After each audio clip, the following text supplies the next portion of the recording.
Okay, so I found this really interesting sea moss at the health food store, and it has two different adaptogens in it, one being burdock root and the other one is bladderwrack.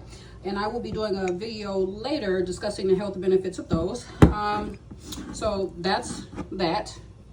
Here are the nutrition facts. So again, there's nothing in it. In terms of taste, I took it by itself to see what it tastes like, but yeah, no, I'm gonna definitely have to mix this with something. Let me show you what it looked like on the inside. And this is what it looks like on the inside. Very interesting. It has a kind of like salt flavor to it, kind of sort of, but it's not salty, but you can definitely taste the salt. But this is something I will put in my smoothies.